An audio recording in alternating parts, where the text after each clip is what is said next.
In the heart of one of America's wealthiest cities, behind the grand mansions and polished facades, lurked a secret so dark it threatened to unravel the entire legacy of a powerful family, the Thornton Dynasty. For decades, the Thorntons were revered as pillars of society, philanthropists, business moguls, and influential players in politics and finance. But beneath their curated image lay a shadow world of exploitation, violence, and cover-ups that no one dared to speak of until now. It began with a whisper among the city's underbelly. Rumors that the family's sprawling estate, a fortress-like compound surrounded by high walls and guarded by private security, was a place where the lines between privilege and depravity blurred in the most horrifying ways. Young women from disadvantaged backgrounds had vanished after being hired as domestic staff or interns within the Thorntons' sprawling enterprises. The official explanation was always the same: they left voluntarily or moved on to better opportunities. But a deeper, more sinister truth was buried beneath layers of silence and complicity. The first real break in the case came from Eleanor Martinez, a former nanny who escaped the estate after months of witnessing unimaginable abuse. She spoke of a secret wing in the mansion, hidden from guests and even most family members, where people were held against their will, subjected to physical and psychological torment designed to break their spirit. Eleanor described rituals of control, including enforced silence, surveillance cameras disguised as decorative fixtures, and guards who enforced an iron grip of fear. She recounted how attempts to escape were met with brutal punishments, beatings, threats, and in some cases, permanent disappearance.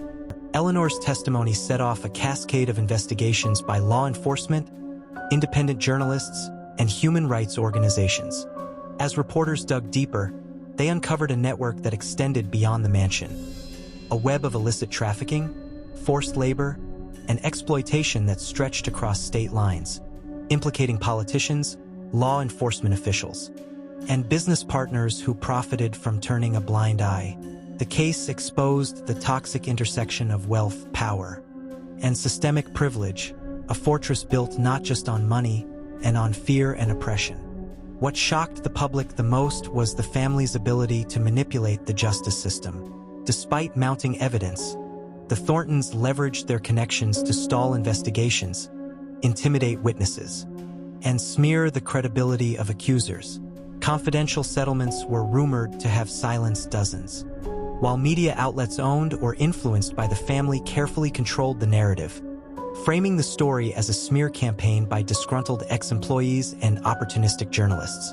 Yet, amidst the relentless pushback, survivors like Eleanor found allies in activists and lawyers willing to risk everything. They organized public demonstrations, released damning footage smuggled out of the estate, and brought to light the systematic nature of the abuses. The story ignited fierce debates on racism, classism, and the culture of impunity that allowed elite families to operate beyond the reach of the law. Questions about privilege, identity, and systemic inequality became impossible to ignore as the Thornton saga unfolded. The climax of this saga came when the youngest Thornton heir, Alexander Thornton, unexpectedly broke ranks.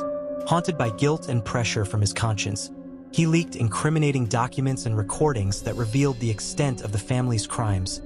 Secret meetings discussing disposal of troublesome staff, contracts with underground trafficking rings, and a chilling culture of entitlement that dehumanized anyone outside their elite circle. Alexander's betrayal fractured the family's unity and forced a reckoning that reverberated throughout the city and beyond. As the truth emerged, the legal battles escalated, exposing a deeply flawed system riddled with bias and corruption. The case became a watershed moment, inspiring nationwide calls for reform in labor laws, human trafficking enforcement, and the accountability of the ultra-wealthy. Survivors received compensation and public apologies. But for many, the scars ran deep, a permanent reminder of the cost of silence and complicity. The Thornton dynasty's downfall was not just a story of crime. It was a brutal indictment of the American dream corrupted by greed and prejudice, where bloodlines shielded sins and justice was a commodity to be bought. It laid bare uncomfortable truths about power, identity, and the price paid by those trapped in the shadows. As the city tried to heal, the echoes of the Thornton scandal continued to haunt conversations in boardrooms, courtrooms, and dinner tables. How many other families wielded similar secrets? How many lives were sacrificed to protect reputations and fortunes? And perhaps most chillingly, how long would it take before the next cover-up surfaced? This is the story of the forgotten bloodline, a tale of horror hidden behind wealth, a crime festering in silence, and the courageous few who dared to shatter the illusion. When Alexander Thornton first made the decision to break the family's ironclad silence, he knew the risks were enormous. Born and raised in privilege, shielded from the outside world by wealth and influence, he had spent his entire life walking a carefully curated tightrope, his every move scrutinized, every word measured. But witnessing firsthand the atrocities committed behind the estate's fortified walls had shattered any illusion he once held about his family's righteousness. What followed was a harrowing journey into a labyrinth of deceit, power struggles, and a sinister underworld few dared to confront. Alexander's leaked materials weren't mere hearsay or victim testimonies. They were damning evidence. Hidden recordings captured heated conversations between senior family members plotting ways to suppress witnesses, pay off law enforcement, and spin media narratives to protect their empire. Documents revealed clandestine financial transfers linked to trafficking networks and offshore accounts laundering money from illegal operations tied to forced labor and human exploitation. But the real shocker was the extent of involvement from individuals many had trusted implicitly. Alexander's disclosures implicated a former police chief who had turned a blind eye in exchange for bribes, and a well-known city councilman who had lobbied to weaken anti-trafficking laws. The threads of corruption spread far beyond the Thornton compound, exposing a systemic rot fueled by fear and greed. Public outrage erupted as media outlets, once silenced or controlled, were flooded with whistleblower accounts and survivor stories. Eleanor Martinez's harrowing escape gained national attention, inspiring others to come forward despite intimidation and threats. The survivors' testimonies painted a chilling portrait of a regime that thrived on silencing vulnerability through violence and psychological manipulation. Former staff recounted being locked in windowless rooms for days, enduring relentless harassment and starvation, while others described being coerced into complicity under threat of harm to their families. The case quickly became a flashpoint for discussions about race, class, and justice. Many of the victims were women of color from impoverished neighborhoods, hired under false pretenses, and then trapped in a system designed to strip away their dignity. Activists highlighted how the Thornton family's wealth and social status provided a shield against accountability, exemplifying the painful intersection of privilege and oppression. Meanwhile, inside the family, the fallout was explosive. Alexander's defection ignited bitter divisions. His father, Patriarch Charles Thornton Sr., publicly denounced him as a traitor, while other siblings engaged in a ruthless campaign to discredit the leaks as fabrications. Privately, the family sought to regroup, funneling millions into private investigators and legal teams to stifle further revelations. Yet cracks were widening. Some family members, exhausted by years of complicity, quietly distanced themselves, while others feared the collapse of the dynasty they had fought so hard to preserve. Law enforcement faced mounting pressure to act decisively, but the entangled web of influence made investigations sluggish and fraught with setbacks.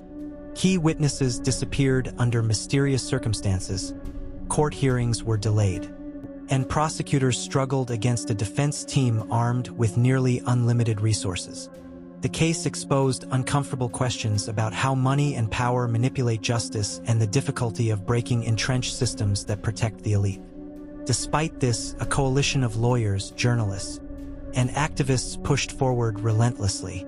Using social media and grassroots campaigns, they kept the public's attention focused on the case, forcing authorities to acknowledge the systemic failures at play. The movement transformed into a broader call for reform, demanding greater transparency, victim protections, and legal measures to dismantle trafficking rings that prey on marginalized communities. The human cost was staggering. Survivors faced lifelong trauma, both from the abuse itself and the brutal process of seeking justice. Many struggled with PTSD, social stigma, and financial hardship, their lives forever altered by a family that prioritized power over humanity. Yet amid the darkness, stories of resilience and solidarity emerged. Support groups formed, survivors testified before legislatures, and communities rallied to provide healing spaces. The Thornton saga was no longer just about a single family's fall from grace. It had become a mirror reflecting a society grappling with the ugly truths of inequality and corruption. It forced a reckoning with how privilege can perpetuate cycles of violence, and how silence can be as deadly as any weapon. As the trial approached, all eyes remained fixed on the courtroom, where a historic verdict could either break the cycle of impunity or reinforce the very systems that allowed such crimes to thrive. The question hung heavy: would justice finally be served? Or would the shadows reclaim the truth once again? This story is far from over. The Thornton dynasty's dark legacy continues to unfold, and with each revelation, the battle for truth and accountability grows fiercer. The forgotten bloodline may have been exposed, but the fight to dismantle the forces that protected it has only just begun. The courtroom was a theater of tension the moment the trial began. Cameras crowded every corner, the air thick with anticipation, as a nation watched whether the Thornton family's empire of silence would finally crumble under the weight of truth. Alexander Thornton sat quietly, his eyes hollow but resolute, a stark contrast to his sharply dressed relatives who radiated cold defiance from the defendant's table. For years, they had wielded their wealth like a weapon. Now they faced a reckoning that threatened to shatter their carefully constructed facade. Prosecutors laid bare a horrifying pattern of abuse, corruption, and exploitation. Survivor testimonies were heart-wrenching. Vivid accounts of captivity, violence, and psychological torture that pierced through the courtroom's sterile atmosphere. Eleanor Martinez, who had once been nothing more than a whispered rumor, stood tall as she recounted her nightmare, her voice steady despite the trauma. She told of the locked rooms, the guards who enforced silence with brutal beatings, and the chilling coldness of a family who saw human lives as expendable assets. Experts testified on the psychological scars inflicted on victims. The legal teams unveiled paper trails linking the Thorntons to illicit networks, and whistleblower recordings played over and over, exposing callous conversations about suppressing evidence and bribing officials. The defense attempted to discredit witnesses, painting them as liars or opportunists. Yet the meticulous detail and overwhelming evidence made such tactics increasingly ineffective. Behind the scenes, the trial sparked fierce debate about the influence of class and race in the justice system. Many argued the case highlighted how wealth often insulated the elite from accountability. But the persistence of survivors and activists created a powerful counterforce that refused to let this story be buried.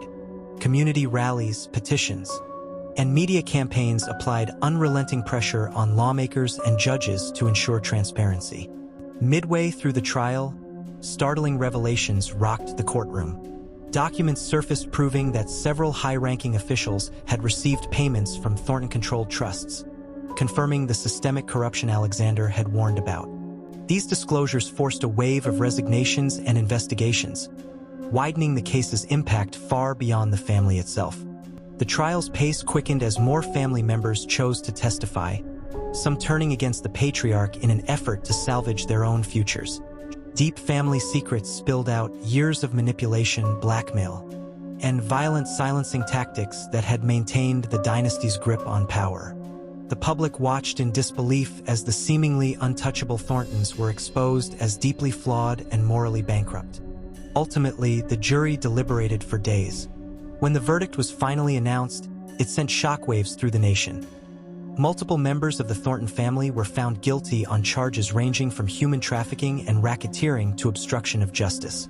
The court handed down sentences that shattered the illusion of impunity, signaling a rare moment of justice against entrenched privilege.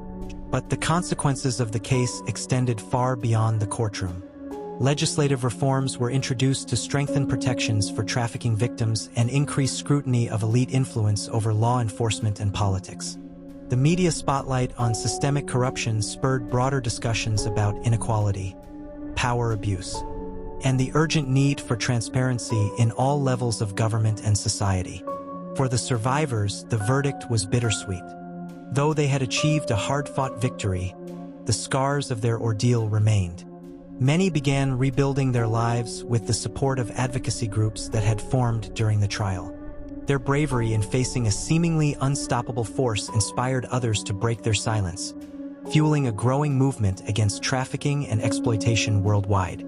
Alexander Thornton, once the heir to a dark empire, became a symbol of courage and redemption. Despite being ostracized by his family and enduring threats, his decision to expose the truth changed countless lives and dismantled a network that had thrived in shadows for decades.